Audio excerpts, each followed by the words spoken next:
महान व्यक्ति कौन है, इसके कई माप और परिमाण हो सकते हैं, लेकिन एक चीज जो प्रामाणिक रूप से कही जा सकती है वो ये देखना है कि अमुक व्यक्ति का उसके आसपास के लोगों पर क्या प्रभाव पड़ा।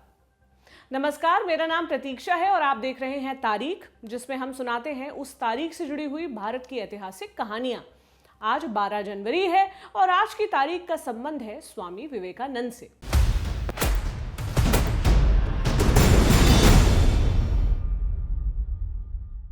उन्नीस में भारत सरकार ने निर्णय लिया कि 12 जनवरी को राष्ट्रीय युवा दिवस के रूप में मनाया जाएगा। कारण कि इसी दिन 1863 में स्वामी विवेकानंद का जन्म हुआ था। इस अवसर पर हम आपको विवेकानंद के जीवन के 3 किस्सों से रूबरू करवाना चाहते हैं, उनके जीवन की 3 मुलाकातों से। पहली मुलाकात 1893 की बात है। विवेकानंद अमेरिका जाने के लिए एक ship SS impress of India से यात्रा कर रहे थे। तब पानी के जहाज से चलना ही लंबी दूरी की यात्रा का एकमात्र साधन हुआ करता था।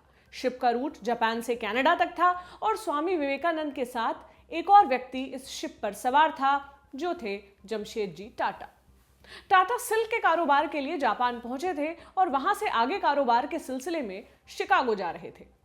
30 साल के विवेकानंद और 54 साल के जमशेद जी ने इस यात्रा में करीब 20 दिन का सफर साथ गुजारा।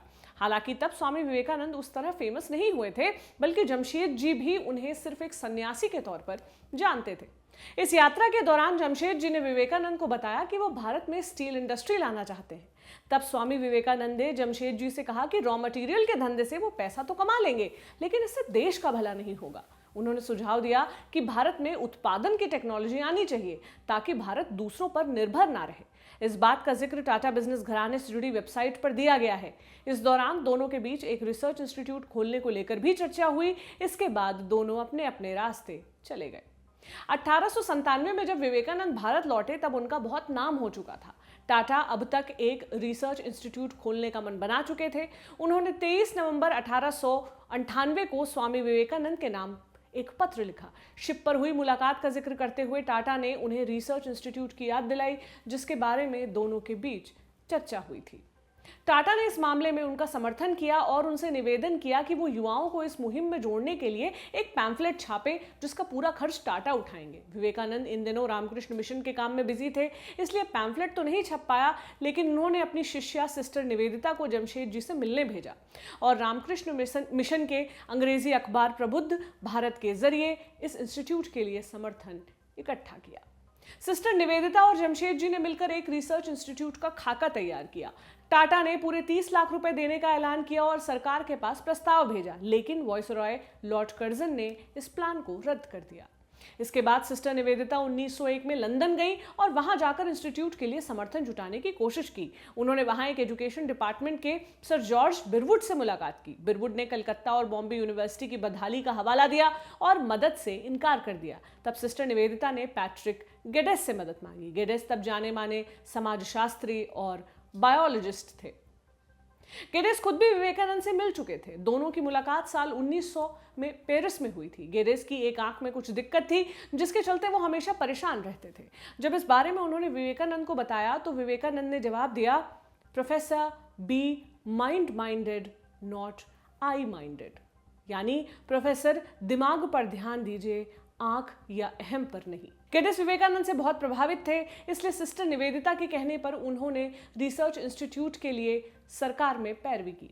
साल 1902 में स्वामी विवेकानंद की मृत्यु हो गई। 1904 में जमशेद जी भी चल बसे, लेकिन इसके बाद भी सिस्टर निवेदिता रिसर्च इंस्टीट्यूट के लिए लगातार कोशिश करती रहीं। आखिरकार साल 1907 में सरकार ने इस प्रस्ताव को हरी झंडी दी। सरकार चाहती थी कि इंस्टीट्यूट बॉम्बे में खुले, लेकिन टाटा ने 1898 में मैसूर में जमीन हासिल कर ली थी।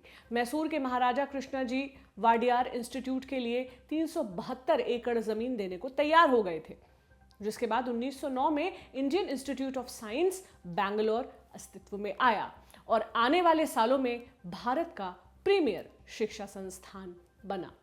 दूसरी मुलाकात 30 जुलाई 1893 को स्वामी विवेकानंद अमेरिका पहुंचे। वहां शिकागो में धर्म संसद का आयोजन होना था। अमेरिका प्रवास के दौरान एक फ्रेंच सिंगर एमा काल्वे उनकी शिष्या बनी। एमा काल्वे ने अपनी दोस्त को विवेकानंद और रॉकफेलर की मुलाकात का किस्सा सुनाया था। रॉकफेलर कौन, पहले ये जान लेते हैं। पूरा नाम जॉन डी रॉकफेलर, एक अमेरिकी बिजनेसमैन हुआ करते थे, कतई रईस, शायद आधुनिक इतिहास के सबसे ज्यादा रईस व्यक्ति। रेफरेंस के लिए समझिए कि अमेरिका में तेल का धंधा शुरू करने वाले वो पहले व्यक्ति थे। उन्होंने स्टैंडर्ड ऑयल नाम की एक कंपनी बनाई जो अमेरिका का 90% ऑयल ट्रेड चलाती थी। बाद में स्टैंडर्ड ऑयल ही टूटकर एक्सॉन मोबिल और शेवरन जैसी बड़ी तेल कंपनियां बनी। 1937 में जब रॉकफेलर की मृत्यु हुई तब उनकी दौलत थी 140 करोड़ अमेरिकी डॉलर। तब अमेरिका की जीडीपी थी 9,200 बिलियन डॉलर, यानी रॉकफेलर की कुल कमाई अमेरिका की जीडीपी का लगभग 1.5% हुआ करती थी। रॉकफेलर और विवेकानंद की मुलाकात अप्रैल 1894 में हुई। धर्म संसद में अपनी स्पीच के बाद विवेकानंद मशहूर हो चुके थे। जॉन रॉकफेलर तब मानसिक अवसाद से गुजर रहे थे। ऐसे में उनके दोस्तों ने उन्हें भारत से आए इस स्वामी से मिलने की सलाह दी।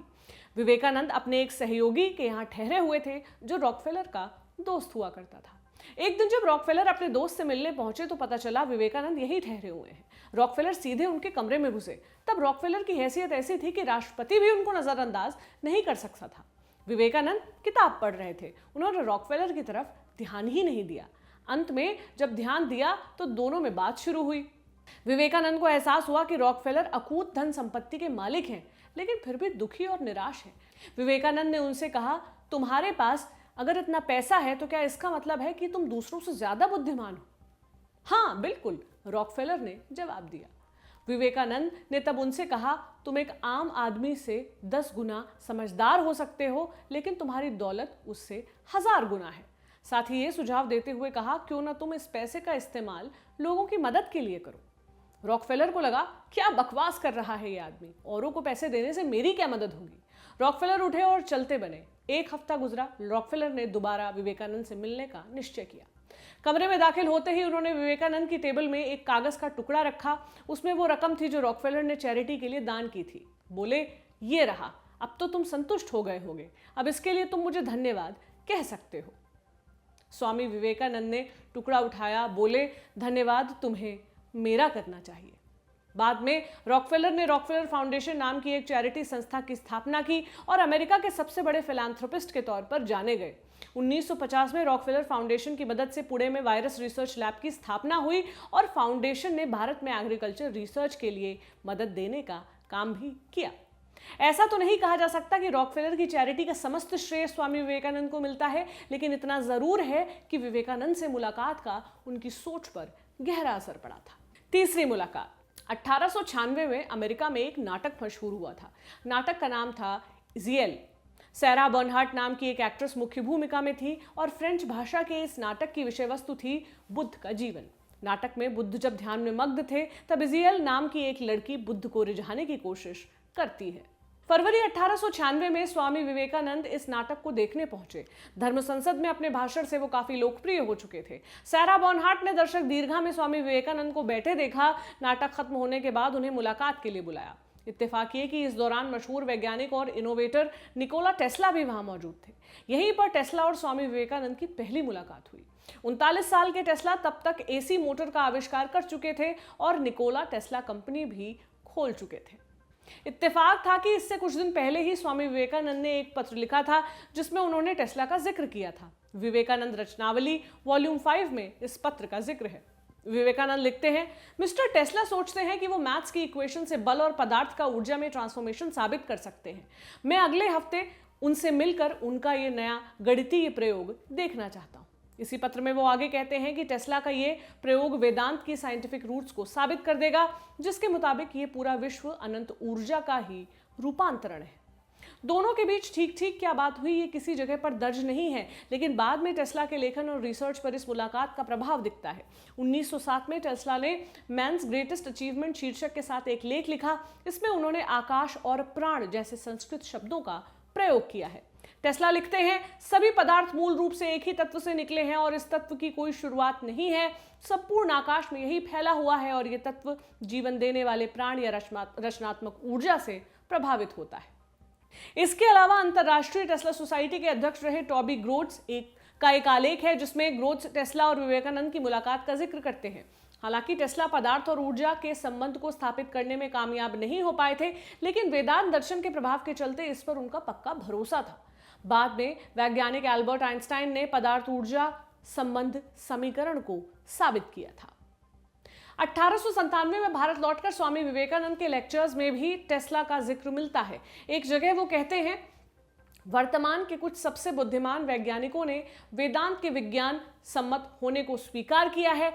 इनमें से एक को मैं निजी तौर पर जानता हूं। ये व्यक्ति दिन रात अपनी लैब में ही लगा रहता है, इसके पास खाने का वक्त भी नहीं है, लेकिन मेरे द्वारा दिए गए वेदांत के लेक्चर को अटेंड करने के लिए वो घंटों खड़ा रह सकता है। उसके अनुसार ये इतने विज्ञान सम्मत हैं कि विज्ञान आज जिन निष्कर्षों पर पहुंच रहा है ये उनसे पूरी तरह मेल खाते हैं।